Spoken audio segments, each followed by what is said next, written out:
So we'll be spending about 10 to 15 minutes to recap yesterday's session, since it's continuation of time series. And the way we will recap is we'll just be getting into a multi-way discussion, right? And that's how I feel is the best way for all of us to participate in that discussion. Okay. Let me just. Okay. So I think to start with, can somebody quickly touch upon what is time series? We started with what is time series and what are the three components of a time series that you can decompose that into. Does anyone want to go for that?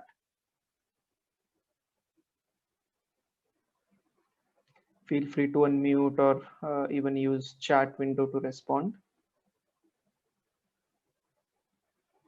What is time series and what are the key components of a time series?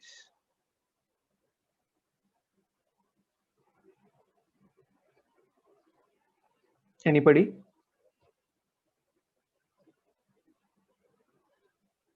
Okay. So the three components are indeed trend, seasonality, and error. But time series, as we said yesterday, is any kind of data that we are collecting at mostly very regular and periodic intervals. Again, these periods can be, let's say, as small as a millisecond, microsecond, or even smaller, but can even be much larger time intervals like yearly or even decade level, like census you collect at a decade level, right? So anything, any data where time is there collected mostly periodically is a time series data, right?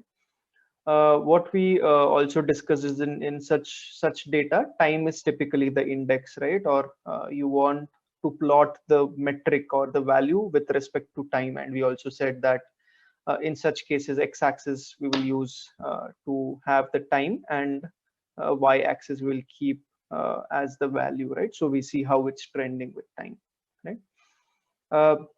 Then we said that we just took two data sets, the ads data set, if you remember, and also the currency spent in the game, right? Then we said that, okay, we want to predict the time series, and we branched out at a very high level. We said that yesterday we saw traditional time series approaches, primarily statistics based, more from the a lot of research that has been done in the time series area, and basis that we saw a lot of approaches on how do we forecast, right? The first one and the simplest one, we said we defined something as a naive forecast. And naive forecast, we said that anything, the latest data point that I have in actual, if I make that as the prediction, that there cannot be a simpler forecast than a naive forecast, right? Because there's no algorithm or anything. The last known data point becomes a prediction. Okay.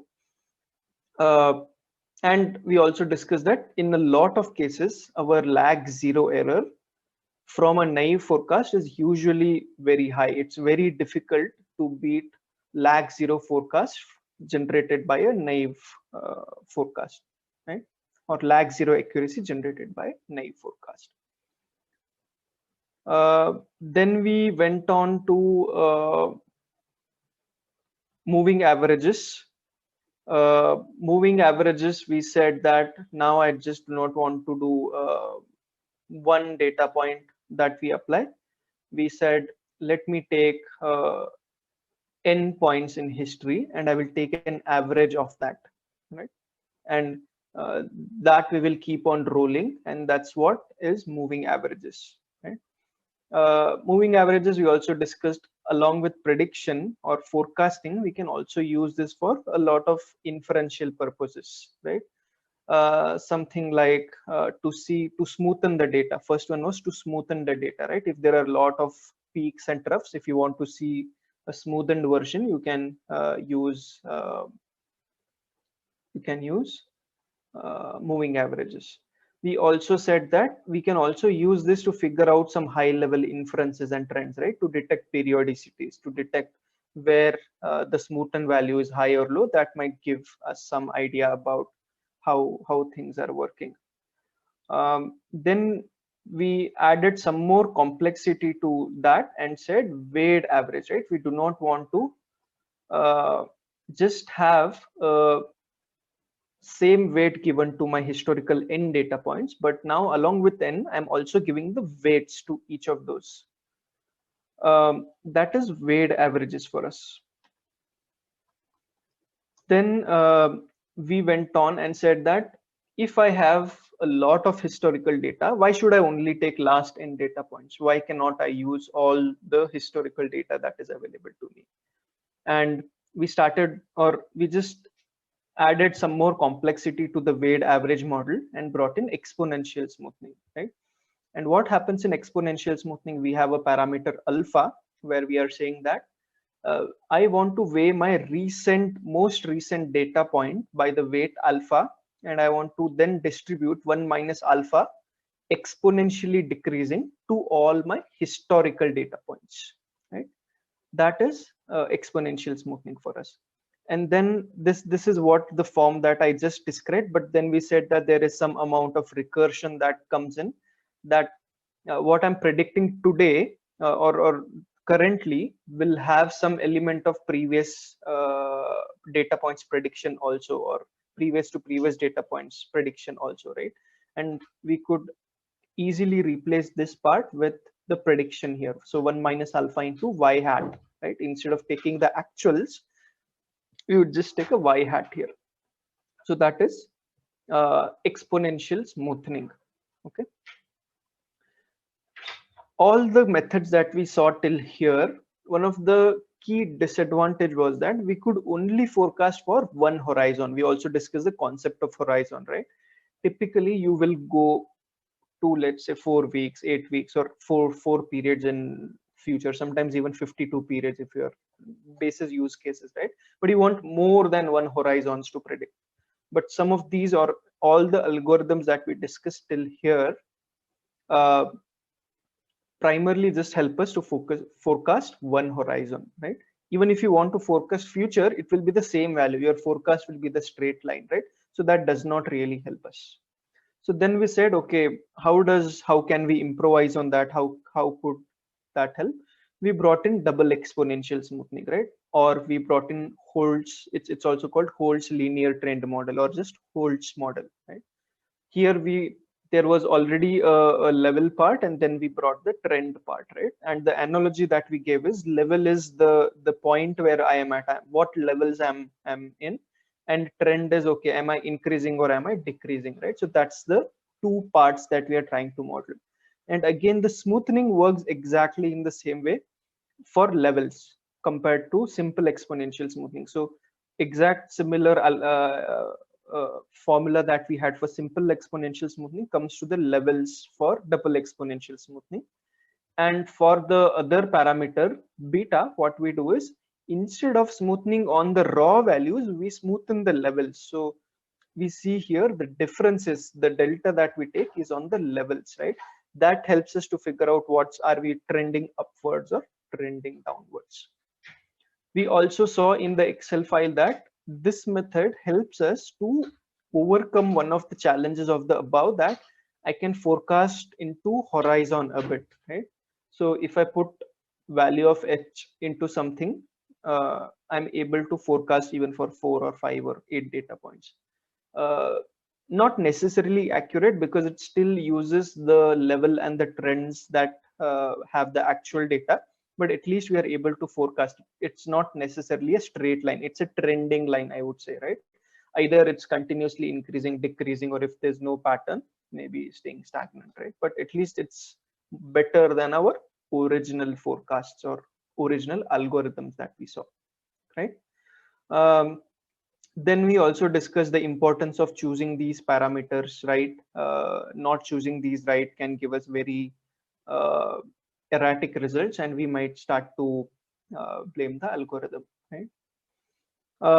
Then we introduce the concept of stationarity. Okay. Stationarity, can anybody recollect what are the 3 elements that should not or should be very similar in the time series? What are those 3 elements? Do you guys recollect the 3? what are those three elements that have to be similar in the time series, right? Yeah, its mean has to be similar, variance has to be similar, and autocorrelation has to be similar, right? So if you remember, we refer to this chart. So in the first chart, mean is similar, variance is also similar. We do not have autocorrelation here, but we will see that in the uh, uh, following charts. Sanchita, it's autocorrelation. Yeah, sorry, I just read correlation. So, and uh, then we said that how do we figure out if a time series is stationary or not? We introduced Dickey-Fuller test, and Dickey-Fuller test primarily what it does is it takes unit roots and then tries to check the hypothesis that the series is non-stationary, and our objective is to reject that null hypothesis, right? And then we brought in this ADS data set again, and we also have discussed that I can visually inspect this time series and say, okay, my mean looks stationary, my variance looks stationary. So mostly this is stationary, but there is autocorrelation here, right? And we saw how to interpret these two charts. Even before that, let's quickly define these, right? Autocorrelation is if I take lags of the original time series and take a correlation of that, that is autocorrelation. The number of lags I took, that is the order. If I just shifted the time series by one time period, that is autocorrelation of the order 1. If I shift by 2, it's of order 2, right? And so on up to order 60, right? That's being computed here. Then we also saw that since autocorrelation is very high at this point, mostly I can infer that this runs, and again at 48 it comes in, right? So I can infer that the periodicity of this time series is 24, because there is a peak here and there is a peak again here, which is coming exactly after 24 periods, right? So that's the periodicity of this chart. We also defined partial autocorrelation as if we remove the effect of uh, time periods that have on each other and then compute correlation, that's nothing but partial autocorrelation, right? And the number of orders remain the same. How much shift we are doing in computing, that's the partial autocorrelation for us. Okay. Now in this time series, we saw how could, since this is mean stationary, variance stationary, but there is autocorrelation and we have to remove that, right? So we saw the concept of seasonal differencing, right? Even after seasonal differencing, it still had some effects on significant numbers on autocorrelation. So we did first order differencing, right? First order differencing. And after that, our series is stationary and there are no very large seasonal elements in autocorrelation and partial autocorrelation. So this time series is now stationary, is what we can say, and is ready to be used by any of the time series algorithms which have this as a prerequisite, right? Then we introduced sarima. This is we said that seasonal is also, so remember we said naive forecast, right? So there is also a seasonal naive, which I think I said, but I did not interconnect the two. Seasonal naive is forecast for next week is nothing but last year same week forecast. So that is seasonal naive for us. I'm not applying any algorithm, but I'm even not applying last week's value, but I'm going 1 year back and bringing that in, right? So that's seasonal naive, right? Then we discuss what is auto-regressive, right? I take all the lags and if we regress or build a model, that is the auto-regressive model. Integrated is essentially more of getting those features or the differencing features. And we said moving averages. We have discussed this as a model also, but in this specific case, it helps us to model out the error components because we cannot model everything right. So we are modeling the errors using moving averages. And seasonal then brings in the seasonality, right? So that is sarima for us, right? There are various versions of this, right? It starts with AR, it's then MA, then it can be ARMA, it can be ARIMA, it can be ARIMAX, right? Where X is exogenous factors, and we'll discuss that a bit today. Then we can have sarima, sarima, then there can be sarimax, sarimax, right, which is um, seasonal auto-regressive integrated moving averages with exogenous factors. Then we went into defining the 6 parameters that sarima has, and how do we choose that. So starting with the where did we yeah so starting with the small pdqs, so we said these are for arima, and capital pdqs, these are for seasonal part, right? So small pdqs, what we see, we take the first interval, and in that we see what is the most significant in PACF for P and ACF for Q, right? And we said in mostly both of them 4 is the order, and we said we want to stick with single differencing, so D becomes 1. And for seasonal, what we said, if I take 24, since 24 is the seasonality, if we take 24 blocks of 24 units at a time, and then see which unit has the most maximum significant PACF and ACF, and then determine PDQs here, right? Again, we said I want to stay with single order of seasonal differencing, so capital D is also 1, right? Then we just ran this in a loop and figured out what the best model is, and plotted that out, right? We also verified that neither my residuals or autocorrelation and partial or autocorrelation have very significant terms or any anomalies here, so that's also good enough. And we just then plotted out on the test data set, and we see a good plot here on the test, and on the, I think this is unseen data, but on the test we were somewhere around 4% or 3.94% of mean absolute percentage error. Okay, so this is what we covered yesterday. Hope you guys got some time this morning to go through the ACF PACF video that I had shared, that talks in depth, right, and in a very intuitive way, how do you choose the model, right, that we also discussed yesterday, that if there is no significant autocorrelation, or if there is no significant partial autocorrelation, which model should I be choosing? What should be the order that I should choose, right? Because my objective when I'm building this model is to keep it simple.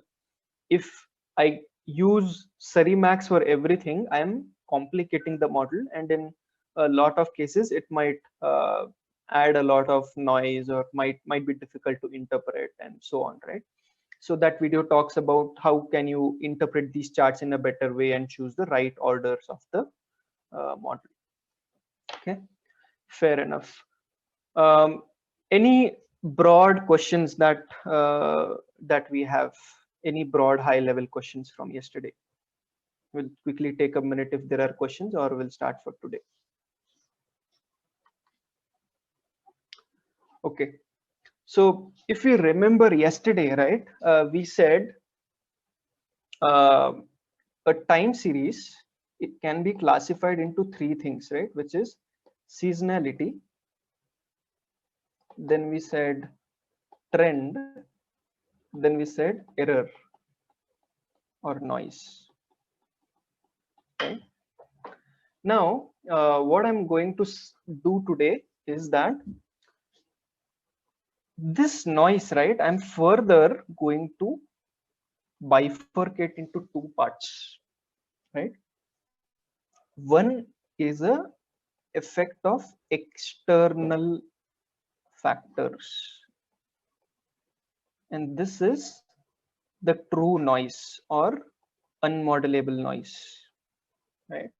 This is again my interpretation of this, and you will see why this thing fits in. Okay, say if we are using a sarima kind of a model, or ARIMA, or any model, any time series model, right? If you remove seasonality from the series, if you remove trend from the series, what is left according to traditional decomposition is error, right? However, a lot of times in real life use cases, this error can be quantified. by external factors, right? So far we have dealt with data having only two columns. We had timestamp and we had a y, right? Or this was the index column with time, and this was the column that we want to model, or we want to forecast, or we want to predict, right? If we had data related to some external factors, right, which affect y, right, we might be, and this does not happen in all the cases, but in a lot of real life cases, it might be possible to explain some of these errors or to model some of these errors. So this error does not stay error, or I'm able to use the external factor data to model that out, and whatever is remaining is the true noise, or this is the unmodelable component, right? And let us take a moment here to explain what could these external factors be, right? So typically in the US, and this is I'll be giving some retail examples here, right? Typically in the US, whenever there are hurricanes that come in, right? There was, I remember, a famous hurricane Katrina, or a lot of these hurricanes come in. Those are the only times when there are power cuts in the US, right? And during those times, the sales of candle lights go up, right? Candle lights in the affected area go up, correct? Also, US meteorology department's weather prediction system is very, very strong, right? So they exactly know the areas that will be impacted by hurricane. They exactly know what will be the severity of the hurricane and how many days will it last and so on, right? So if that is known, I can use that as an external factor in my model to predict the sales of candles in that area, right? Other example can be, this is again non typically US, Europe, Australia, in most of the modern companies, there is a product called poncho, right? So these are use and throw raincoats, right? Typically in Southeast Asian countries also you will find this. In India, you can buy this for around 50 rupees or 100 rupees. These are use and throw raincoats. Again, the purchase of poncho is highly dependent on rain, right? And not just a very short drizzle, but typical rains which are more than, let's say, 30 minutes or 1 hour. People want to just buy that poncho, wear that, go home and just dump it, right? Again, if I use this approach, the sales of poncho mostly will come in error. We will not be able to model it by seasonality or by trend, correct?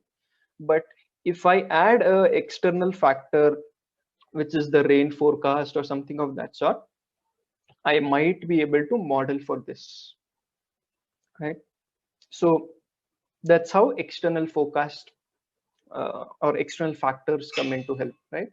And these external factors need not necessarily be such forecasts. It can be a lot of other things which we will quickly delve into.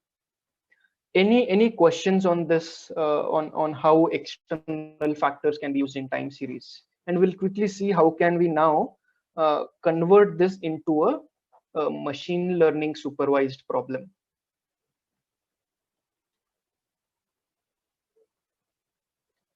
Okay. So now I think again I want to open this question to the floor. Okay. So we started with only two columns, right?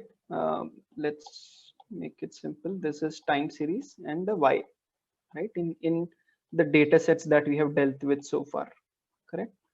But what we have agreed yesterday is time series is a supervised kind of a problem, right? And we have agreed as to why, right? Now we just have these two columns to start with, right? And it is very evident this is my dependent variable. So y is my dependent variable, right? If that is the case, can anybody think of the independent variables in this? If we are telling it is supervised, what are the independent variables in this?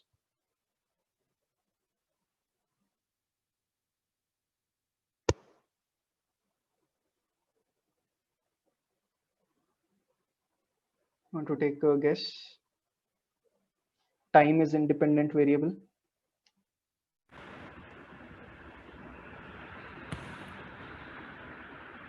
Any other responses? Okay. So what did we define? We said that let's start with AR, right? What is AR? I am regressing the previous values of that with itself, correct?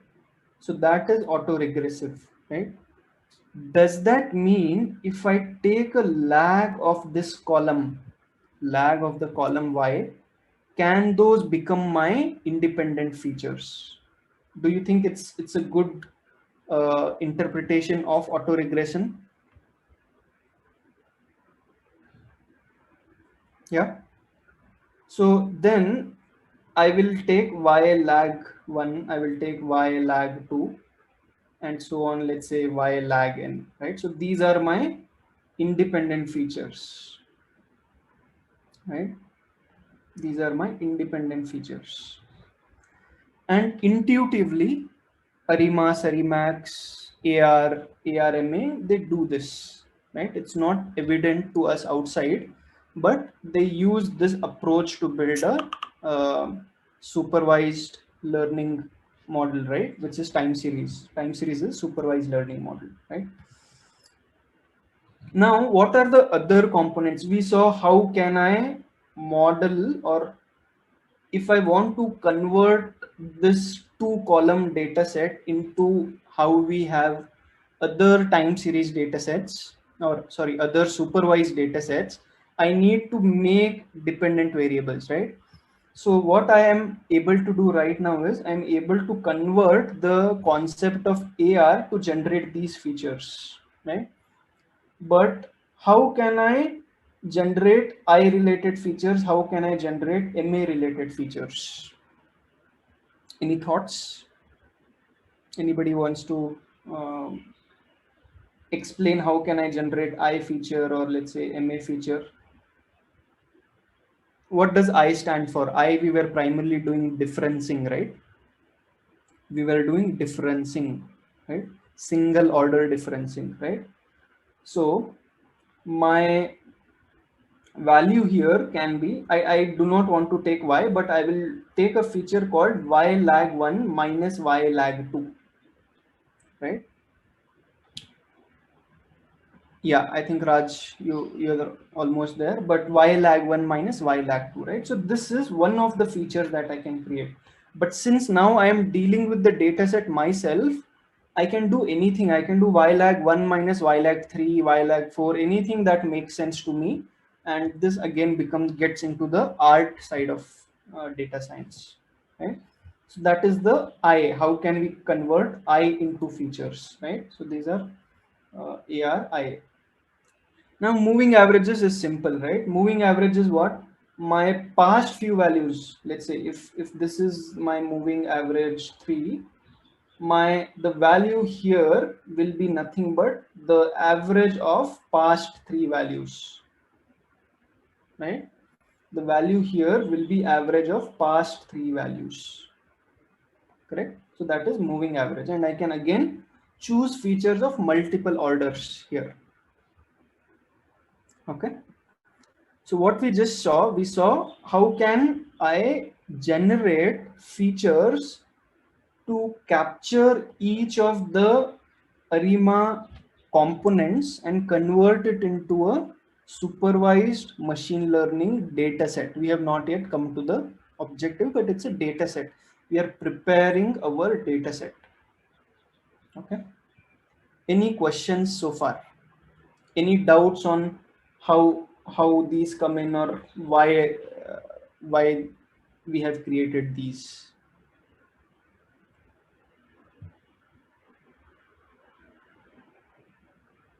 No questions? Okay.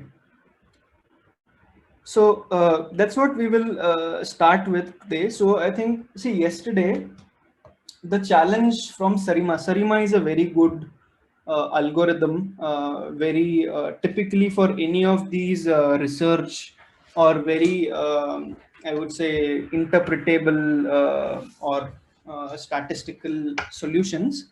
ARIMA is the family of algorithms that is used, right? And in a lot of use cases, even today, this is used for some of the benefits that it has. However, in the current real life business applications, the biggest downside of Sarima is that I need to manually see if it's stationary and only then apply my ARIMA, ARIMAX. I need to figure out, okay, should I be applying AR, should I be applying ARMA or Sarima or ARIMAX or etc. etc. Right? That might not be possible, and let me also tell you why it might not be possible. Right? Usually, in any business problem that you will solve, you will not just have one time series. If you have one time series, you can spend some amount of time, maybe 4 hours, maybe 8 hours on that, and build a very good Sarima model or ARIMA model based on whatever it is, right? But usually, when you are working on real life use cases, you will have multiple time series, right? And we will come back to this later today. But let's take, for example, I am a retail store. I sell 1,000 products or 1,000 SKUs in my store, right? And I want to forecast for each of the 1,000 products, correct? If I have 1,000 time series, just imagine the amount of time that I need to spend to build a Sarima model. It's not impossible. It's very tedious and time consuming, right? That's point number one. The other point is, we also discussed this, right, that I have to build it after every week. When I'm getting new data, I need to rebuild the model, right? We discussed this yesterday, that the moment I move, right now I'm here and I'm predicting for next state, but the moment I come here, I need to predict for next state, right? So you are rebuilding every time, which means I need to build 1,000 time series Sarima models every week, right? That's a very tedious effort, right? It's not very easy to automate some of these things, because the moment you get, let's say, some of the stationarity assumptions wrong, the inferences and the predictions just go haywire. Okay? And hence, we said we'll start to see on the machine learning side of algorithms. And what we started with is, we just saw that how can I convert the AR, I, and MA components into the data set, into a data set which will allow me to apply a supervised learning algorithm, right? We missed out S, right? And we will come back to that.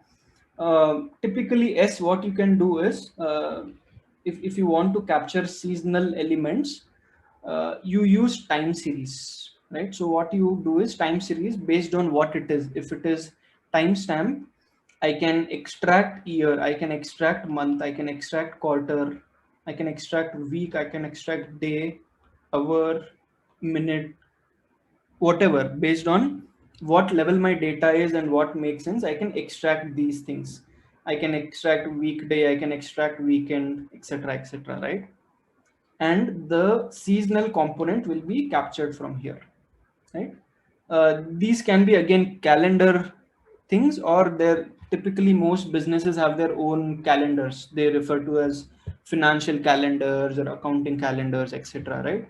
So it might make sense to use financial calendars and accounting calendars, right? They're typically different than a normal calendar or a English calendar. The way they differ is, they align more to the accounting practices. Say, for example, in the US, typically retail follow a February to January calendar, right? To account for, let's say, the December sales and stuff they want to take in the year. So the start of the year is February 1st, the end of the year is Jan end, right? But in India, typically it's April to March, right? In Australia retail, it's July to June. So these are different business calendars or accounting calendars, and you could use these to create seasonal features, right?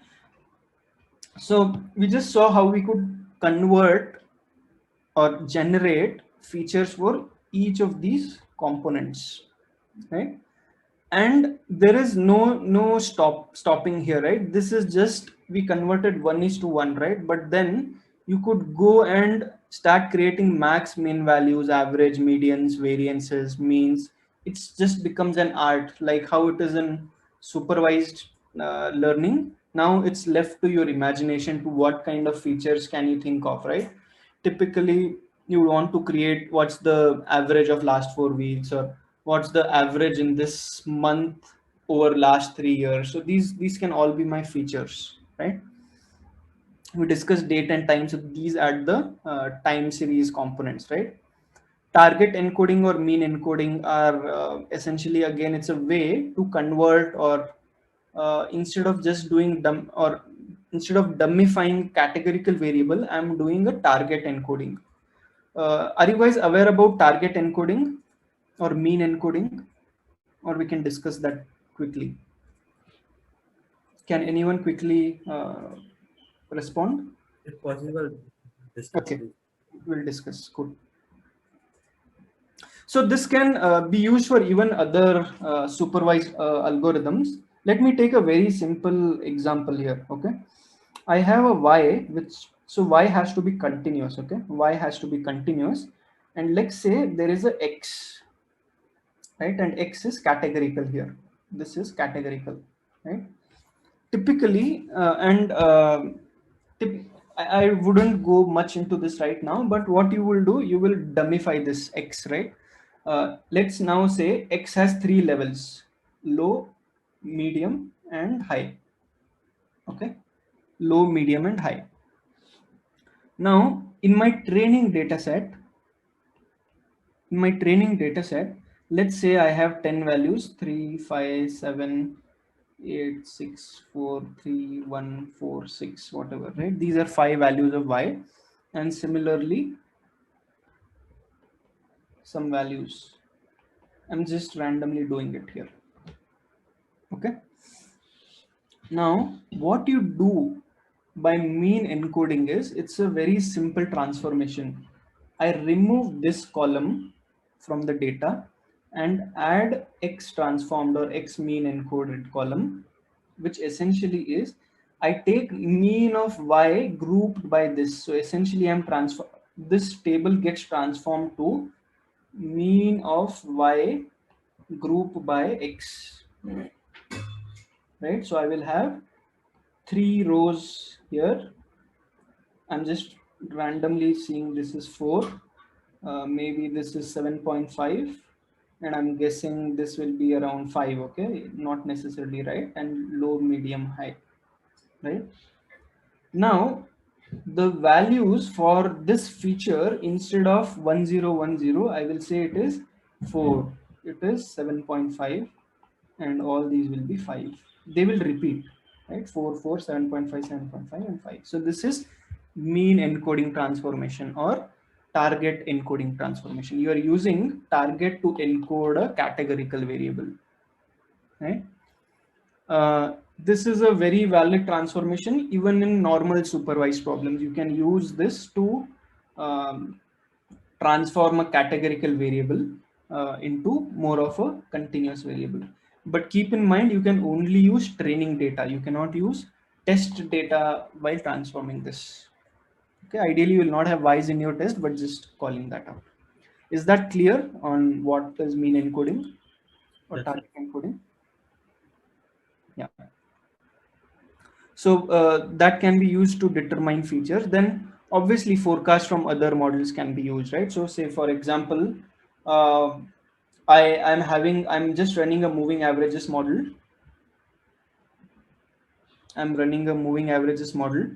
I'm also running a simple exponential smoothing model. These models can feed into my, or can these can become features. So let's say if I go to the previous screen here, I can have two more features saying what is my SCS forecast and MA forecast, right? I can have these as features. You remember we briefly discussed stacking. This is some form of stacking, if you may see, right? So I'm using forecasts of some other models as independent features in time series here, right? Now that brings us to the other part, which is we said external factors, right? External factors or exogenous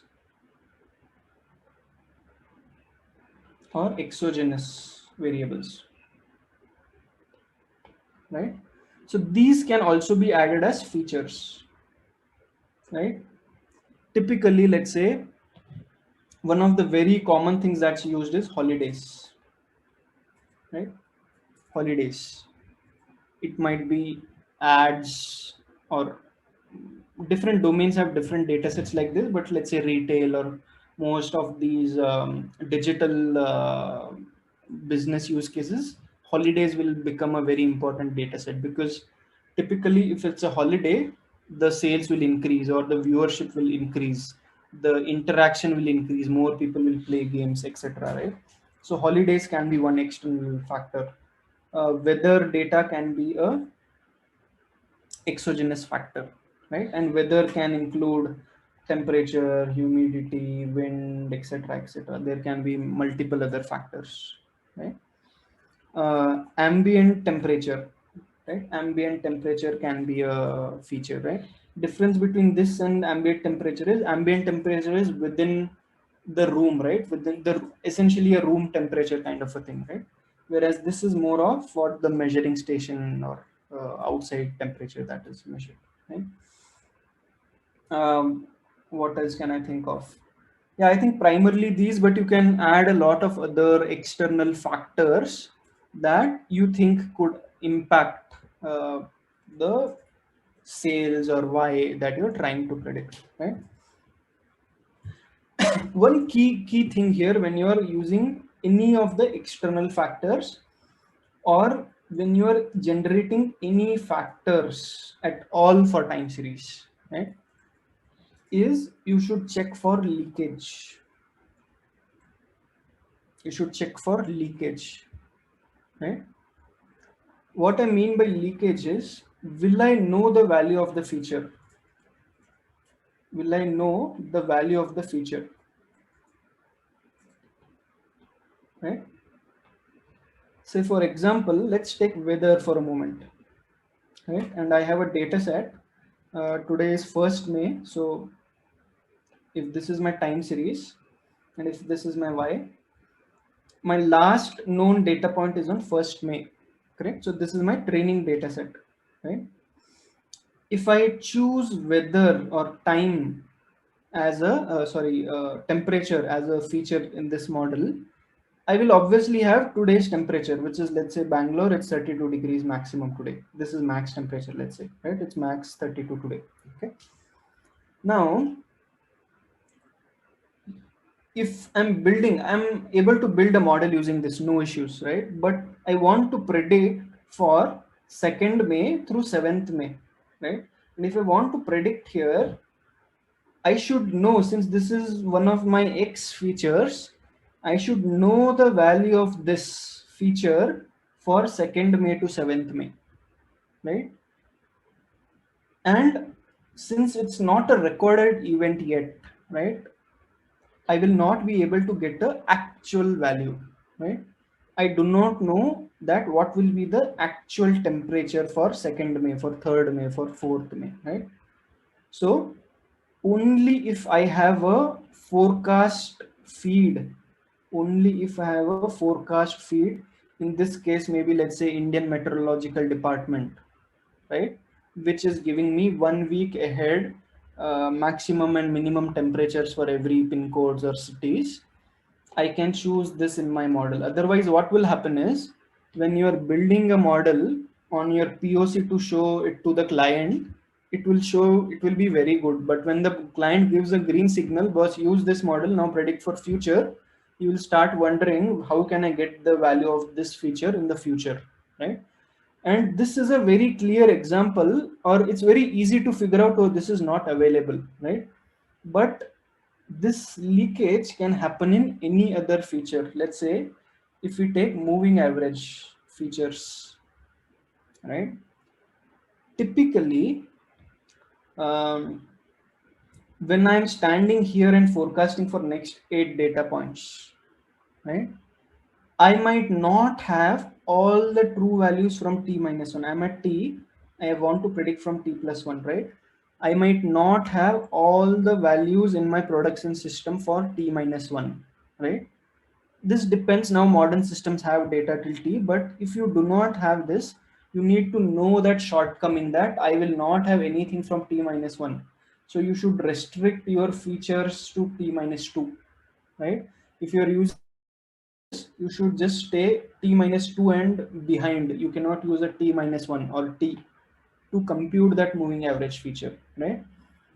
Even in this case, what will happen, you will be able to, since you, if you are using a historical data and build a model, it will look very good. But when you're trying, or when you deploy it in production, you will suddenly start observing there are missing values for your moving averages, or it's not computing correctly because your t minus 1 data point is missing, or your t data point is missing, right? So this is one very important question to ask before generating any feature for time series. You have to ask is, will I know the value of this feature in future, right? For my horizon. If I'm forecasting for horizon equals to 8 periods, I should know value of every independent variable for 8 periods, every exogenous feature for 8 periods. If I can't know, I cannot use that feature in my model. Okay, I hope this logic is clear. Flag if it's not clear, and we can quickly review it again. Okay, any questions so far? Yeah, Nayan, can we redo this thing again? Repeat this for one more time. What part, Rajat? You mean the leakage part, The or? leakage part. Okay. So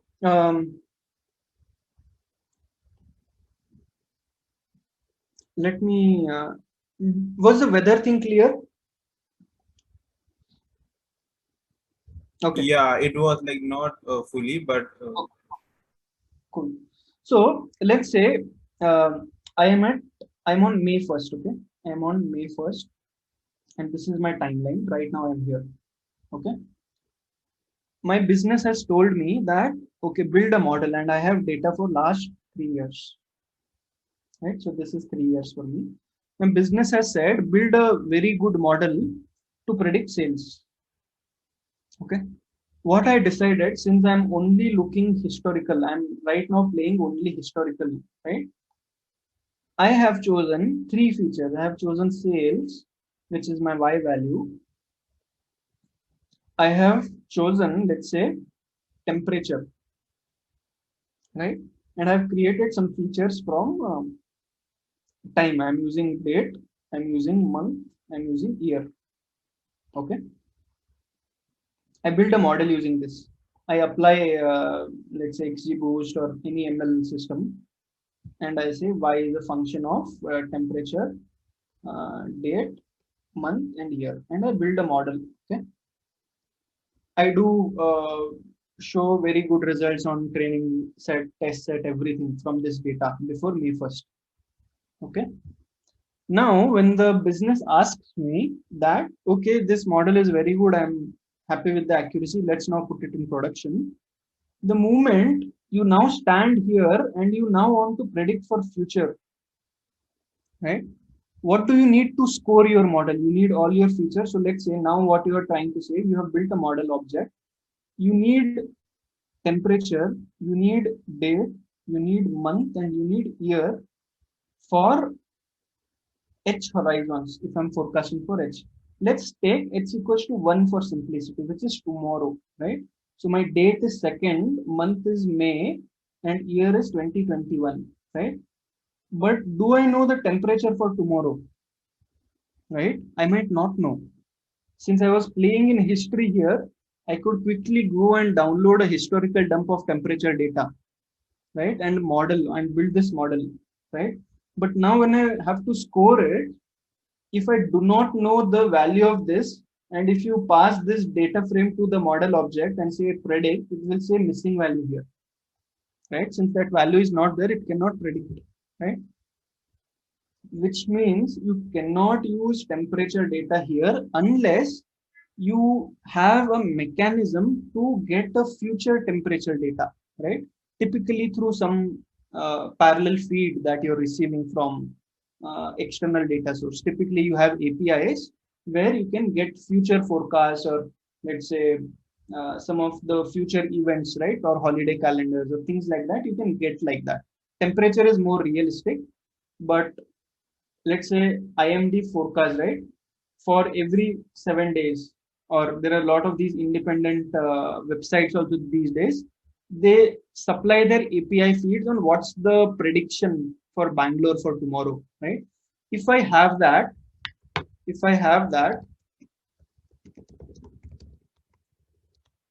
right? Let's say tomorrow, today it's 33, and tomorrow also it's going to be 33. So this is my forecast for Sunday, right? Then I can use it. If I go back here, I can say, okay, this is not a question mark again, but it is a 33. But what I need to have is this forecast feed, right? This is the forecast for temperature. I need to have that, right? And this holds true with any of the features that I create. I need to be sure that it's valid to use this data in future. Sometimes you might not have this data, right? The other example that I gave is on May 1st, I'm standing here. My production systems might not have data for May 1 yet, because May 1 is not over, right? There is a lot of lag for the systems to generate from source systems, process it, throw into my ETL, and store into the database. There is a process, big process, right? So if I am on May 1st, I might not have data for May 1st yet, but I am supposed to forecast for May 2nd, right? So what I can do is I cannot use May 1st data. I have to use data only till April 30th, right? So if I'm using a lag one, ideally I cannot use a lag one, because my lag one, I will not have data in real time setting. So I can only use lag 2 and beyond, older numbers, which is either April 30 or April 29 or April 28, etc. Right? Because in real setting, when I put this model in production, I will not have a value of this feature called lag 0, because my database will not be populated yet. Does that make it clear, Rajat? Yeah, it does. Okay, fair enough. Cool. So that's all this is about. Let's quickly see what we are doing here. We are taking some time series data from electricity consumption, I think.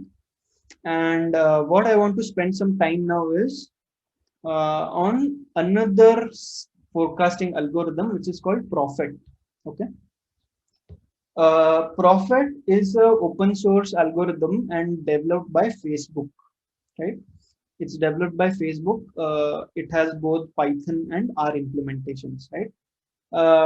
If I have to define Prophet in very simple terms, it's a ARIMA kind of a model, but with a lot of more additions and much more flexibility, and you can add a lot of features much easier, right?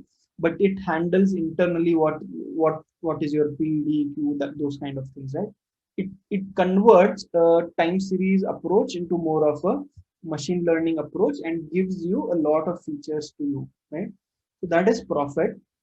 So and we'll quickly go through some of the features, because we are not going to spend a lot of time on implementing each of these features. This can itself be a 3-hour lecture, right?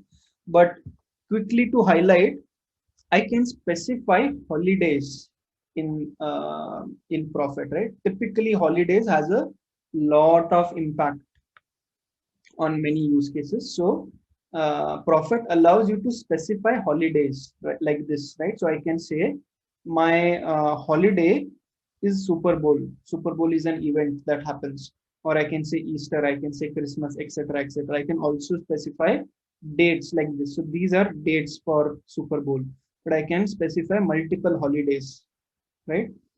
I can create a data frame and I can push that, and it will keep that in mind.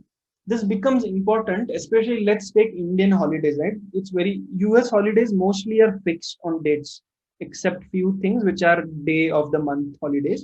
But India, right? Diwali is not a fixed day event, it changes, right? So let's say if some gold manufacturer want to forecast sales of gold, typically people buy gold on Dhanteras or before Dhanteras. It starts peaking just before Dhanteras, right? And since it's not a calendar date, how do I forecast? I can put in my holiday date. I can use this feature and say that was Dhanteras in 2021 is on this date, whereas 2020 it was a different date. Seasonality will not by default detected. If it is something like Christmas or something like Jan 1st or Valentine's Day or something else, since it's on the same date, right? Your seasonality features will pick it up. What I mean by that is, if you're using date, month, year, that will pick it up. But if it's some of these things, you can use holiday calendar, right? You can also specify additional regressors, the exogenous factors here, right? There are some additional features wherein you can say that you can apply Fourier transformations on that, right? Fourier orders for seasonalities. You can say, I want to apply different levels of seasonalities. Like there might be a weekly seasonality. Let's say I have daily sales data. Okay, let's assume that for a moment, right? And let's say the product that I want to forecast here can be crayons, right? Crayons. Typically, kids will come with their parents on a weekday or a holiday to come to the shop and buy crayons. So if I just see the weekly seasonality, it peaks during Saturday and Sunday. Let's assume that for a moment, right? Now that's the weekly seasonality. But if I see monthly seasonality, right? If I take 1 year at a time and by month, what I might see is during April holidays or during December holidays, it peaks because that's the time of the month when kids have holidays every day. So they will come on, or generally they want some activity. There will be a lot of these external classes where there are activities and stuff. So they'll need crayons, right? So the sales will pick up, right? So how do you specify multiple seasonalities, right? So Prophet allows, you can use flag variables to say weekly seasonality is one, monthly seasonality is one, or you can even define your custom seasonalities, right? That it might not be periodic, it might be every 15 days something is happening, right? It is again very business driven, but you can do that, right? What might happen is there is a prior scale for holidays. This is what I just mentioned, right? Dhanteras, you do not buy gold on Dhanteras sometimes, right? But you buy even previously, last 1 week or so, you start accumulating, right? Even for Christmas, let's say, I do not buy a Christmas tree on Christmas, but I buy, let's say, at least 15 days in advance because, let's say, I want to go get it whenever I'm free, decorate it at my house, etc. Diwali lights, I'll typically get a week in advance or whenever I get a good deal, right? So you can use the prior scale. I can say 1 week before this event, start seeing the impact of this holiday, right? So that's the reading of this, right? And there are a lot of other important features that Prophet provides, including change point detection, right? I will not get into deep of change point detection, but essentially that says that something has changed in my time series, right? There is something, some innate thing with the time series, which it does not follow the pattern that it used to show earlier, right? That we call it as change point. And the moment it changes, now I need to reset my learning algorithm. So that is change point. So it automatically first detects those change points, and you can specify how many change points you want. You can also specify, treat these dates as change points, right? If you know that some patterns are changing. Let's say Corona started, forecasting models all over the world started failing because nobody has seen that people will have a mad rush to buy toilet papers and hand sanitizers, right? So I will apply a change point there.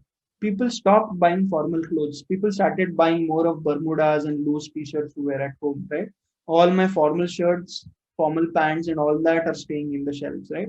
So I need to use some of these features to mask, to clean that data, to be able to forecast for next year. Because if I use the data during Corona to forecast for 2021 or 2022, it will be a very wrong forecast that I will be generating. Right? I hope these things make sense, but what we are doing here is we are doing a very simple implementation of profit, where I am reading or I'm defining the profit object, and I am just using the default profit, which is I have two columns only. The DS, which is or profit needs these two columns for like compulsorily to make it work, and the names should be the same, DS and Y, right? DS is the time series column, and Y is the value column, right? So in this column, I'm just renaming it, and I'm building a profit, and I'm able to plot the forecast for what that is, right? What profit also allows me, I think we discussed this, right? What is seasonality by day? What is seasonality by year? What is seasonality by hour of the day, right? So I'm able to see each of those things here, right? It helps me decompose the sales data that I had, the model that it has built. It is able to decompose that model into different seasonalities and even a large level trend. So here we see trend is not changing by time. Trend is fairly constant, right? Trend is fairly constant. My weekly seasonality is like this. The sales starts raising on Monday, Tuesday, and starts falling Saturday, Sunday, right? By year, it looks something like this. If there is a peak in Jan, Feb, there's again a peak in July, August, and goes down by November again, right? And this is by the time of the day, I think, if I'm not wrong, right? So it just helps decompose the model into these different views, right? And I'm just now doing a test forecast using the model object. But here, this is a very default profit. You can apply with iteration, with the knowledge of the data, with the knowledge of the business that you are trying to solve the problem for. You can apply a lot of these additional factors to make it work better, right?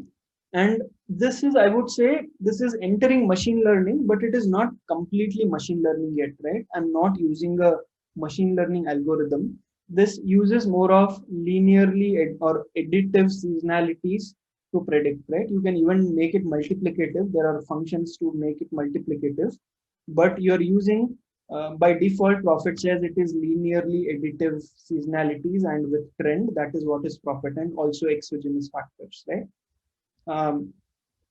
So that is profit. Any questions so far? Okay. Now we will cover one very important concept. Okay. I want one of you to summarize what is cross validation.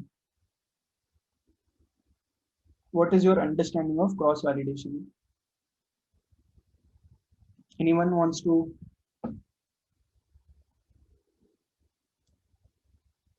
Speak up.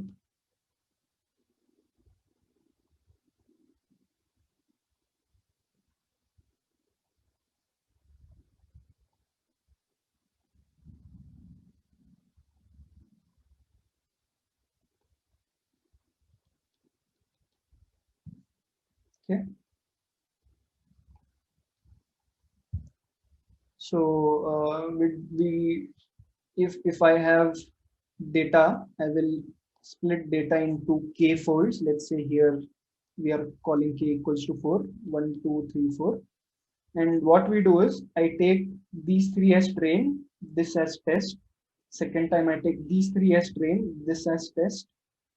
I then take, let's say, a different group, right?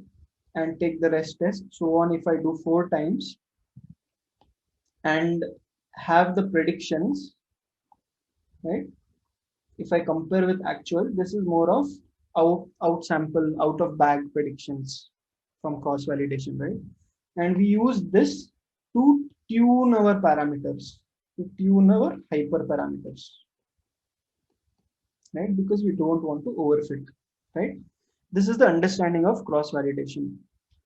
Now, can anyone think of what will happen if we apply this logic to time series?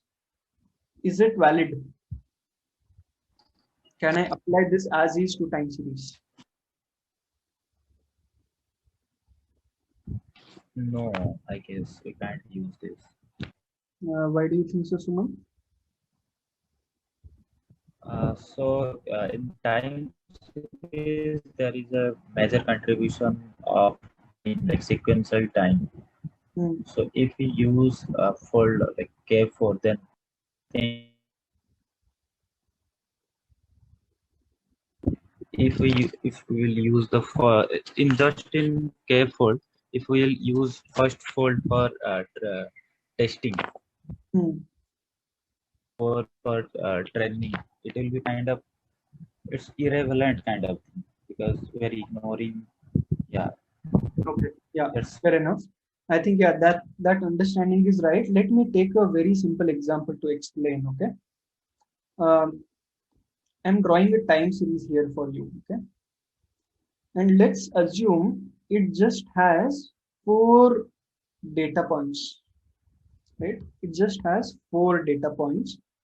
What we do in K-fold is I take 3 at a time as training and I take the 4th as testing, right? And the example that I've taken on screen, I've knowingly chosen it such that there is a leakage of information, right? So if I use this data point, and this data point to train, obviously the model will learn what will be the value here, right? The model is cheating in this case, right? Because I'm taking what happened on Saturday, what happened on Monday, and I'm asking the model to predict, can you predict for Sunday, right? It's very easy, right? Because there is leakage of information, right? Since these values, the Y values, are highly dependent on sequential time, right? I cannot use a direct cross validation, and typically in cross validation also what you do shuffle the data and do cross validation, right? And pick the 4 folds or n folds, k folds, so there will be leakage. So this will be a biased implementation, right? So for time series there is a special way on how can you use k fold cross validation, right? There is a very special way, right? It's called time series forward walk. There are again multiple names to that. I want to discuss the concept and you can figure out what name you want to give, right? There are again different variants of this data, right? Let's say I have data of this time horizon from 0, 1, 2, 3, 4, and 5, right? And let's assume I'm calling these as blocks A, B, C, D, and E. Okay, so these are the 5 blocks of data that I have with me. Okay, and I have chosen these cut points, right? The moment I had the data, I have chosen I want to divide the data into 5 cut points. One thing to notice, these are ordered by time, ordered by time, right? So this is the most historical value I have, and this is the most recent value that I have. Okay, I have chosen, okay, I want to divide them into 5 components and I decide what are the time cut points and have these 5 things, right?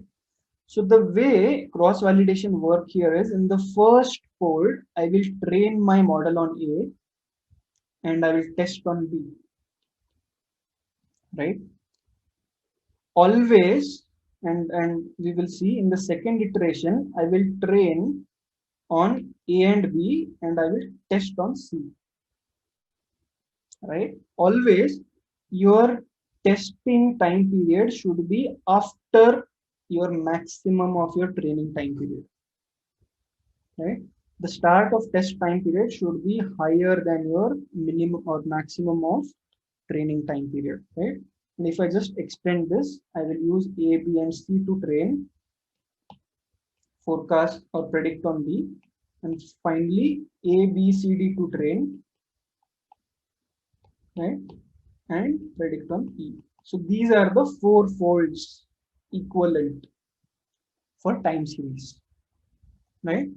Now by doing this, what the leakage concept that we discussed here, right, this is addressed, right? I will never have these 3 in train and this one in test. If I have this one in train, all these 3 will be test, or at least one, like they'll not be there or will be in test. If these 2 are train, this can be test, right? But this situation will never occur, what is shown on the screen. Okay. Any questions on time series cross validation or temporal cross validation?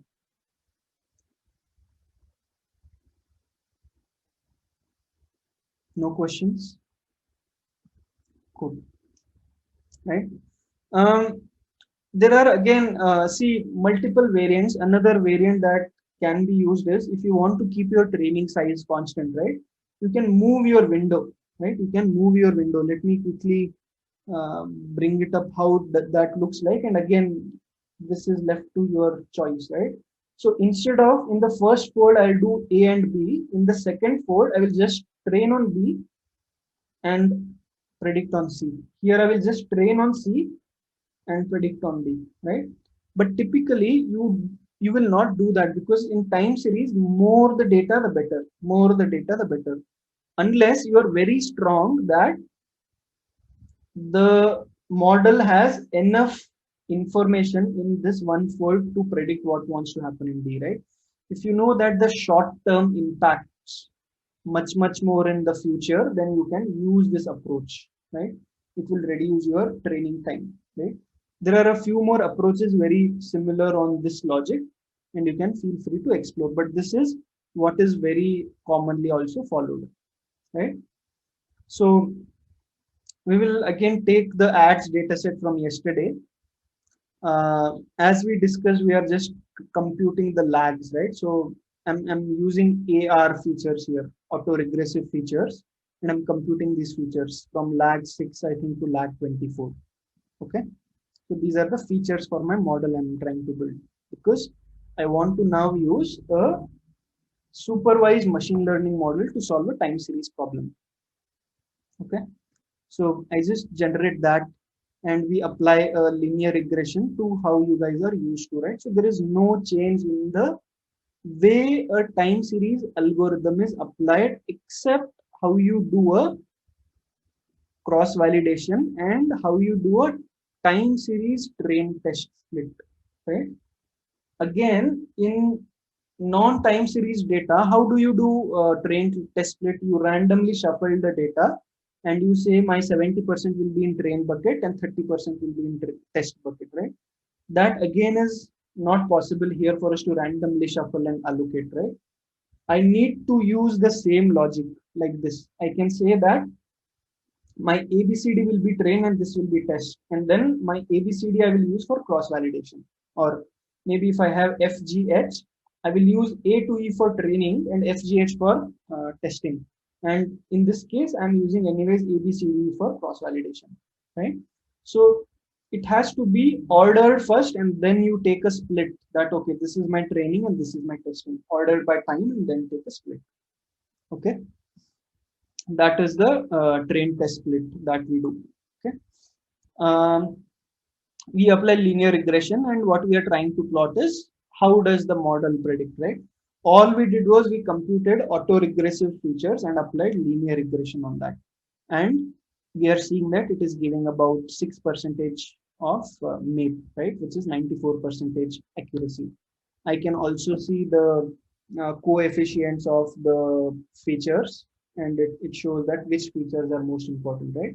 And if you have seen, the lag 24 had the highest correlation, and here also lag 24 stands out to be the most significant one to predict. Fair enough. Now I'm adding the time series, the seasonal features, you remember? So we are creating our weekend, weekday, you can add in more, and those will again become features. and you can again build the model using that, right? I'm doing encoding, I'm doing mean encoding of features, okay, that we have discussed. I'm scaling that data, right? It is again a feature engineering. This again, now it opens up the features are left to your imagination. If you can defend usage of the feature, if that feature is relevant by business logic, by there is no leakage of data, and they are valid, you can just generate any features, right? And I think we are doing mean encoding, and this is how the mean encodings looks like. And again, I think there is a linear regression that is applied, and we see the results. Okay, I'm not going to run this line by line because it's very clear. We have gone through each of these concepts in required detail, and I hope the concept is clear. We'll be revising in a moment, but just hold on with me. And there is some overfitting here, right? Which is expected, because I have, and the problem that you faced here is very similar to what the problem you faced in supervised learning. The only thing you have to keep in mind is whenever the time component comes in, my train test split or my cross validation have to be treated separately. Other than that, most of the things remain similar, right? So then you can apply regularization, you can apply L1, L2, which you will not be getting in. You will try to reduce those features and try to see if you can reduce that, right? So now I think we have reduced the number of features, and even overfitting is reducing. Okay, let's quickly take a moment here, go back in time and recap, right? So we started with recapping yesterday's session, and we said that the key disadvantage or the challenge with using ARIMA or traditional models is that there is a lot of manual intervention required, right? And in most cases, or in definitely in some cases, those provide a much better accuracy if you use them right. If you use the right features of ARIMA and Sarimax, I'm pretty sure they can compete the best of the best machine learning models, but it requires a lot of manual intervention, right? Which might not be possible in real life use cases. So we introduced how can we first create, or how do we use the ARIMA, X, and S concepts to create the data set, right? To create a data set on which we can apply a supervised machine learning algorithm, right? So we discussed multiple things there. We said we will do lags.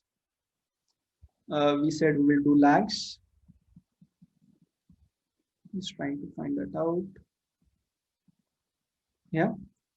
We said lags, that is the AR component. Then we took the differencing. Then we took moving averages. Then we added seasonal factors here from the calendar, right? We could add the forecast from other models. I can also add external variables here, which we discussed, where like kind of it can be weather or let's say holidays, etc., which might be important, right? Then we also discussed what is mean encoding. So typically for any categorical, you can dummify it. That is one way to treat, but other way also is that you can take mean encodings of that, which essentially on the training data, you can average that out. And again, it's up to you, right? Why mean? You can question, right? Why not variance? Why not both? Why not coefficient of variance? And it is a feature, you can play around with it, right? You need not justify as long as you are mathematically right, right? And logically right. So feel free on exploring on some of these things, but mean encoding typically gives a better representation. In some cases, maybe max or coefficient of variation might add a importance. Okay.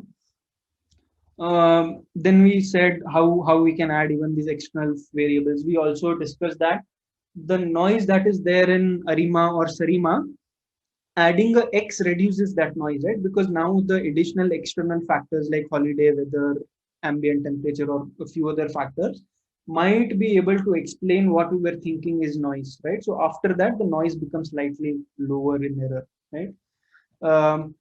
Then we also discussed that we have to be careful about how we go about using or generating features for time series because of 2 or 3 main reasons. One, will I have the value of that, right? If it's weather or something which is coming from a forecast, I need to ensure I have those forecast feeds with me. To ensure my production systems have that data, right? If I'm using a lag one and if the system does not have that data, I cannot use it. And I'm telling you these examples from some of the real life experiences that I've had. And it has happened with me that from one of the first times when I was building this model, when the model was put in production, the lag one values were all null, right? Thankfully, it was a tree-based model, so it just accepted that and threw the predictions. But then what it meant was this feature was not being used for prediction, right? So then we had to remove it and add some more robustness for some of the other features, right? And from then I always ask that, the first question even before I generate that feature is, how will this feature be available to me in future, right? Is there a way? And if there is a way, I just will think a few minutes to validate that concept. And if that's fine, then I'll use that feature, right? This is where a lot of initially when you're trying time series, you will make a mistake because it is not very clear, right? Then we discussed that why a normal cross validation does not work well in time series, right? Because there is leakage in this case, right? So we said, how can we use time series cross validation, which is you order the data first, then you take folds, and then your test fold has to be after the start of test fold should be after the end of train fold in each of these things. You can go on increasing the size of your train and your test stays one. So this is, it essentially is kind of moving, your test set is moving, right?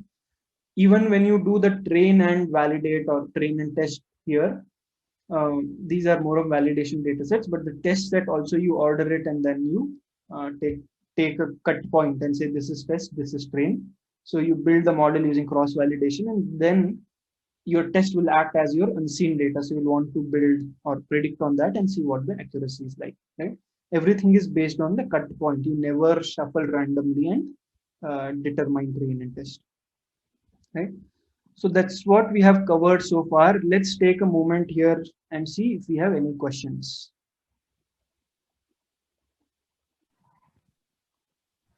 So, Nayan, as you told, like, we can't directly use careful cross validations here. Am I audible? Yeah, go ahead. So, like, for example, for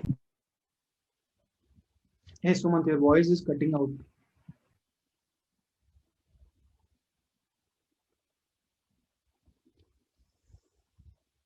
Sumant, I can't hear you. Do you want to put in a chat? hello, am I audible? Yes, No? now you are. Okay, so in this case, we can't directly use careful validations, right? So we are in for k equals to 1, k equals to 2. So our training set is increasing. Will it affect on our final result? So as training, it will not affect, right? It will not have an effect. But what will happen is, as you have more training data, your model will start becoming more robust, right? And typically when you see research, right, to apply ARIMA or any time series based model, it said that you need at least data for 2 full periods, right, of seasonality. If my seasonality is yearly, which is there is seasonality in months, I need at least 2 years of data, right? That will help the model to learn, which means my first, and that's also an input on how many cuts I choose, right? If I have just 1.5 or 2 years of data, I will only choose 3 cuts, because if I'm using just 6 months of data to build a model, it might not give me the right seasonalities, because I need at least 52 or 53 weeks of data to pick up the seasonalities, right? So your subsequent models will be much more robust, but you still need those initial few models to bring in the aspect that you are not overfitting, right? So it will not affect your final model, but ideally where it might come down to is, if your original data is very small, right? And if you are partitioning it into multiple larger Ks or 3 or 4 Ks, then it might not have enough data to learn the seasonality component. That is the worst thing that can happen, which will mean some of the very seasonal predictions, your model will not work well, right? And hence it will come down to the requisites that you at least need 1 or at least 2 period fulls of data to make any prediction, or make a real forecasting model. Yeah, that makes sense actually. Yeah, Okay. thank you. Cool. So now what we discussed is we applied linear regression. We just better that out with lasso and ridge. But in the same way, you guys can also apply any of the other supervised regression methods, right? Here we are giving an example of XGBoost, where I'm again using a grid, and I will be using this grid to figure out what's the best grid that is there, and I will use the best estimator from that to make the result, right? And what we are seeing here is XGBoost with this grid, taking the best grid, I'm able to reduce the error further to 3.89%, right? And so far, this has been the best model, correct? So what this opens up is that now you have converted a time series problem by using the right methods, which is right feature engineering, right splitting of data into train and test, and right way to use cross validation. You have converted a time series problem to a machine learning supervised problem, right?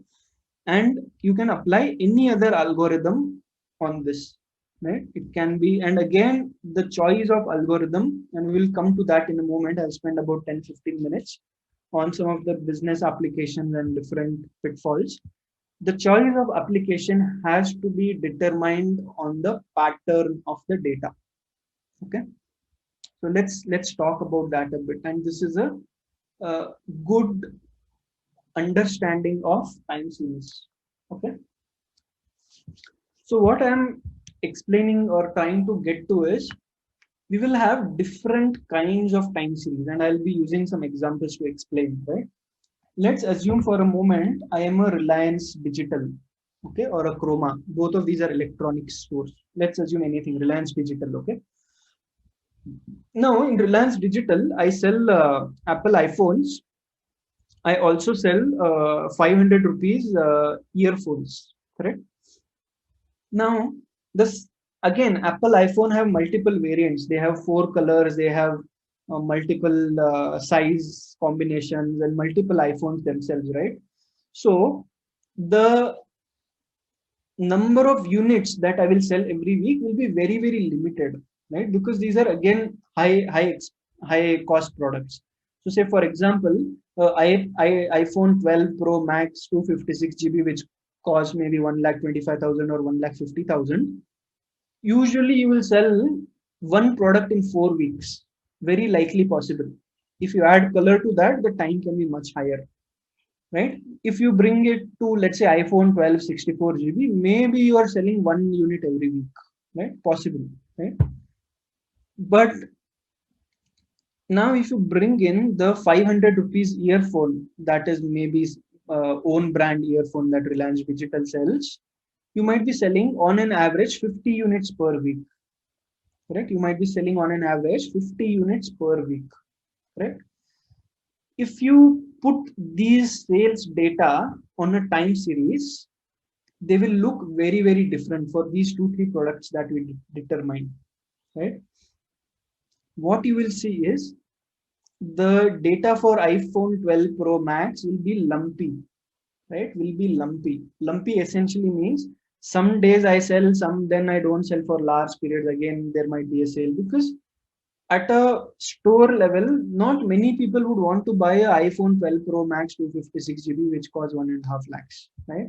But at the same time, a lot of people might want to buy the earphone on a daily basis, right? Which is 500 rupees worth, right?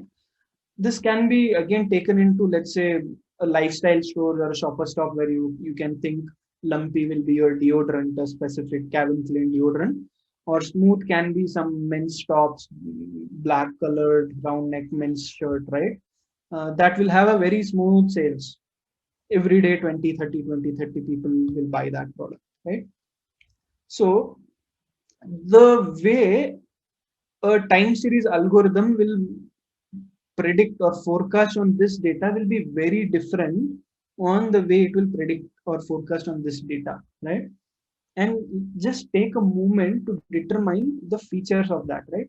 What will happen when you apply moving averages on this versus on this, right? What will happen if I apply auto-regressive features on this, right? Let's say if I apply moving averages on this, if I am somewhere here, my moving average will be very, very high because I have 2 data points, but I am here, the moving average will be very, very low. If I'm here and predicting for tomorrow, moving average will be very, very low, but my actual sales is so high. So the error will be very much high, right? So my normal ARIMA model will not work well in a lumpy case. It might work well in a smooth case. It might work well in some of the other seasonal cases, but in intermittent, lumpy or erratic, it might not work well. Correct? So what do I do here, right? You remember we spoke about moving averages, we spoke about creating intelligent features. So you will now need to think, how can you address these challenges by using feature importances, right?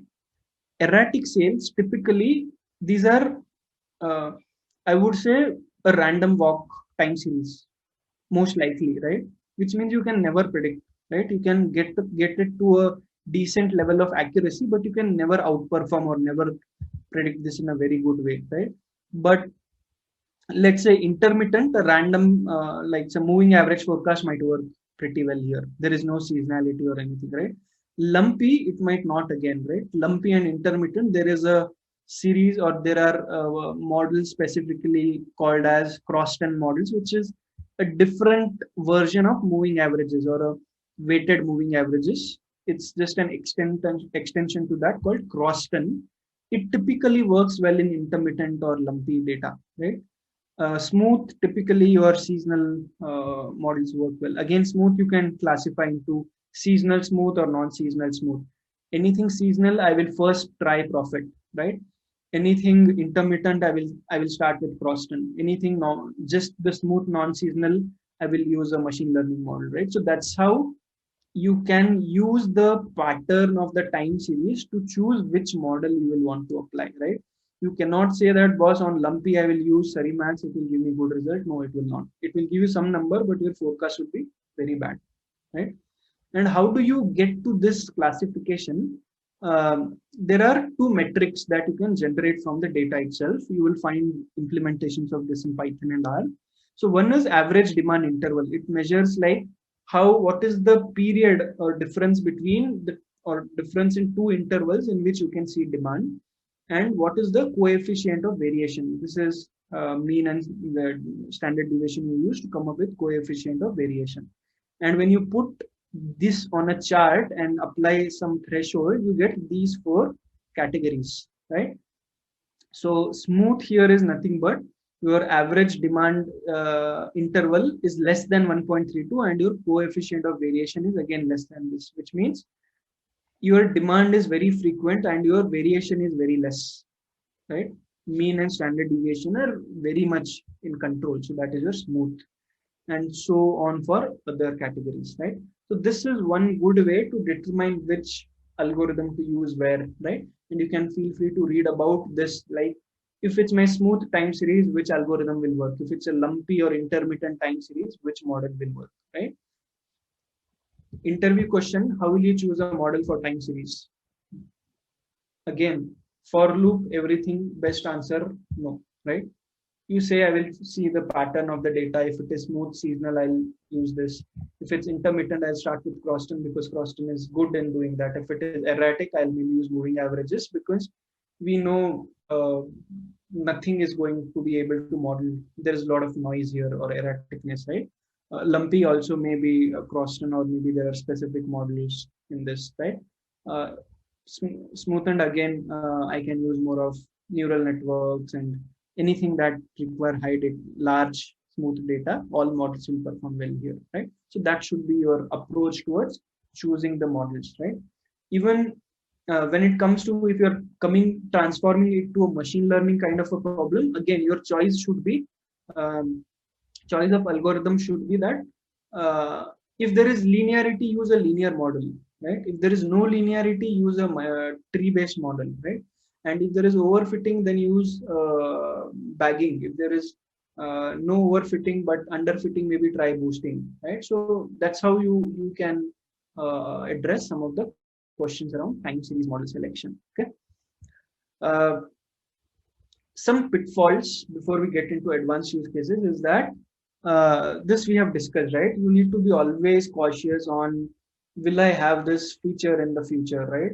Whenever you're creating feature, you have to be cautious of that, right? Cross validation, there is information leakage, so you have to be using the right cross validation when there is time independence, right? You have to be using the right time or train test split when using a time series model, right?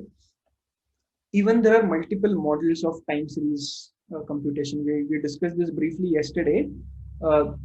It starts with mean absolute error, mean absolute percentage error. It can be RMSE, mean absolute standardized error, etc., right? And for a lot of reasons, you can also use a custom error for yourself. So what you need to be sure is you are using the right metric, right? And I will take an example of what is the right metric in a bit with a use case, which will solve, okay? Without data, but I want to give a context of what that use case is and how time series can be applied on that, right?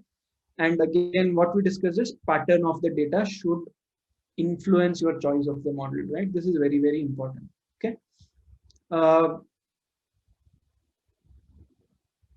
Just quickly, 1 minute summary. We said shortcomings of time series models. Then we converted ARIMA and even S into features. We brought in exogenous features into our model and applied. We started with profit first. We went into how profit gives various features of holidays, change points, adding exogenous features, etc.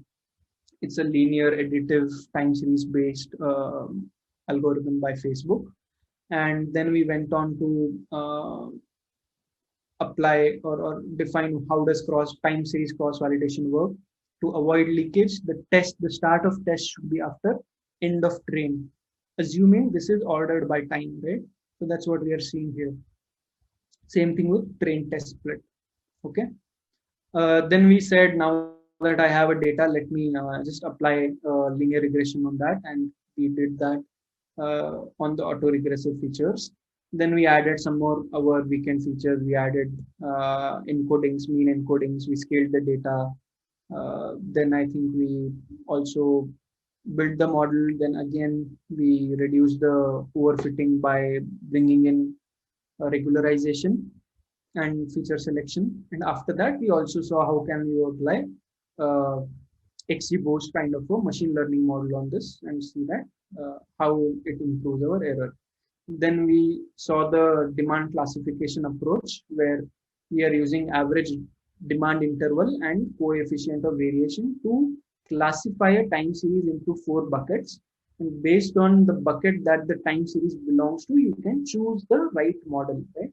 And this is how we do. And we quickly saw what the cautions are, right? Now, let's just spend about 10 minutes on a use case for retail, okay? And I'm wanting to add some complexity here. This is just an aspirational thing for you to know that how can time series be used in retail, okay? So I'm using a hypothetical case where I have 100 stores, okay, 100 stores in my chain, okay? Again, assume I'm Reliance Digital or whatever. So 1, 2, up to 100. Okay? What I'm also saying is I sell 1,000 products in my store. Right? I sell 1,000 unique products at my store. Right? Now, usually in real life, right, there will be something called as DCs or RDCs, right? Regional distribution centers or warehouses. Right? And you can think of this as any retail store, any Kirana store, or anything for that matter, or anything in FMCG also. Okay? And there might be there is a manufacturer and there are manufacturing warehouses again, right? Where the manufacturer will store the product. Right? Let's assume all these products are from the same manufacturer. To make it very simple, let's say this is ITC or Britannia or something like that. Okay? Now, as a retailer, we discussed this briefly yesterday. If I want a product at time t on my shelf, right, I need to have at time t minus 1 in my warehouse. And if this is week, I'm using a weekly data. Okay. So 1 week before, it should be in my warehouse. If I do not have 1 week before here, I might not be able to meet the lead time, which is the time on the road, the time it takes to replenish. The store needs to say, oh, I do not have this product on my shelf. Can you send some product, right? I might not be able to get it. So which means it should be here 1 week in advance, right? If I need to have it in RDCs 1 week in advance, I need to tell the manufacturer at least 6 weeks in advance that I will need boss so many products, right? And to the manufacturer, he does not care that how much will you sell in each store. What he cares is how much do you want in total, right? If you want 1,000 units of this product or 2,000 units of this product at week T, I will give you. I do not worry about how much each store will need at this point. What is important is aggregate level forecast, right? As we move closer to time, what starts getting important is the lower level forecast, right? Because the moment I am here or my inventory is in DC and I am at this time frame in time, I need to exactly know how much should I be splitting into each of the stores, right? So this is the problem that I have to solve now, correct? Now, let's just visualize this a bit, okay? And let's visualize with just one product. I will just take one product, right? I have 100 stores, right? Let's assume I have 4 DCs, right? East, west, north, south, right? East supplies to all the east stores, west supplies to west, north, and south, okay? And there are 2 manufacturing warehouses. This is, let's say, east and west can be, let's say, central India or whatever. This can be again central India too. 2 warehouses. Okay. Now, if you just see the number of time series you will have for this product, right, will be multiple, and I'll tell you why in a moment. This product sells at every store, correct? So, if I have the time series for store 1, why time, and this is for store 1, I will have some pattern. Like that, I will have for store 2, right? I will have for store 100, right? These are my base level time series at store level. Okay. I can aggregate these time series or historical sales at my RDC levels, right? So I will have a time series for east, okay? I'll have a time series for west, south, and north, so on. Okay? So east is nothing but sum of the stores in east. Okay? So typically you aggregate your historical data, like very similar to, let's say, census or anything that you do geographically, right? Now, by the virtue of aggregation, the data at a higher level will be much more robust than at a lower level. Remember the iPhone example, I might be selling only one iPhone every week in every store. But the moment you roll up to a DC level, suddenly, since by aggregation, I'm starting to sell on an average 10 units in east, 17 in west, 18 in north, and 15 in south because of aggregation. Correct? So your time series gets robust as you move higher and higher, higher and higher. Great. Now, we said we have time series at these 2 levels, right? The typical problem now is now I want to, my objective is simple. I want to forecast at a product store level. I need to know what is the product store forecast for horizon 8. Staying at time t, I want to see what is the forecast for t plus 1, t plus 2, t plus 3 up to t plus 8, right? At a product store, right? But the challenge is that my lower level time series are not robust, right? They are intermittent, let's say, right? Or they do not have so much seasonality for by the virtue of stockouts are very common in lower levels, right? So they are not very robust. But which means I cannot build a model at a product store level, right? Whereas my DC level time series are very robust, but if I build a DC level time series, the challenge is how will I get a product store level forecast, right? So this is a typical problem in retail, right? And there are frameworks like hierarchical forecasting, right? Or grouped time series forecasting, right? Which help to solve some of these problems, right? And we will just take hierarchical forecasting as an example and address how will we solve for the previous one, right? So far what we have said, my store level forecast is, let's say, lumpy, right? Or intermittent, right? And my warehouse level forecast is robust and smooth, right? What I will do, what hierarchical forecasting says is, you forecast at a high level, you forecast at a low level in your first step. So this is my first step. So I will have 100 time series forecast at low level. I will have 4 time series forecast at high level. The number of models are 100 plus 4, 104 models in total. Okay. Now, since I require forecasts here, what I will do is I will reconcile. The process is called reconcile, because by the virtue of this, if you sum the 100 forecasts, it will not add up to the 4 forecasts.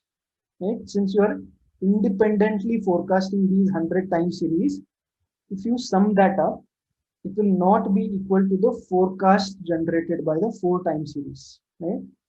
And hence you will reconcile. Essentially, reconcile can be, again, we are not getting into details, but you will apply some transformation such that the sum of low level forecast is equal to high level forecast, right? You will apply some transformations, and if you are interested, you can read more about this. Transformations can be, let's say, top down, bottom up, middle out, or optimal, right? And we're not getting it in detail, but essentially let's appreciate that how I am applying a different model. Since this is lumpy and intermittent, I can apply a crosswind here or moving average here, right? But here I will apply a seasonal model like ARIMA or a machine learning model which takes robust data, and I will generate forecast and I will reconcile, and finally the forecast that I get after reconciliation, I will get again low level and high level forecast such that sum of low level becomes high level, right? But after I get this, my low level forecast will be better, right? Because I'm taking in reconciliation, I'm also taking the inputs from the high level robustness, right? And I'm maybe if it is top down, I'm disaggregating that to my stores, right? So this is hierarchical forecasting, right? You forecast at multiple levels and then reconcile, right? We had just 2 levels here, store and DC, right? There can be 3 levels, 4 levels. There can be store, DC, import, warehouse, correct?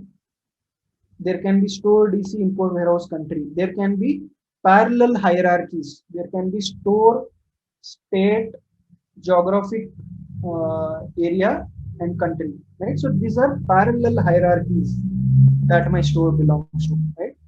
And the moment I combine this, it becomes a grouped time series. And there are similar ways to solve that problem, right? So these are the kind of problems that you will typically encounter in business situation. It will never be a single time series as we have discussed, right? Maybe there are few use cases where you will have one time series and forecast, but in most of the cases, there will be multiple, and there will be some of these hierarchical of nature as well. Okay, it might be in typically FMCG or retail will have a lot of these hierarchical applications. Okay, and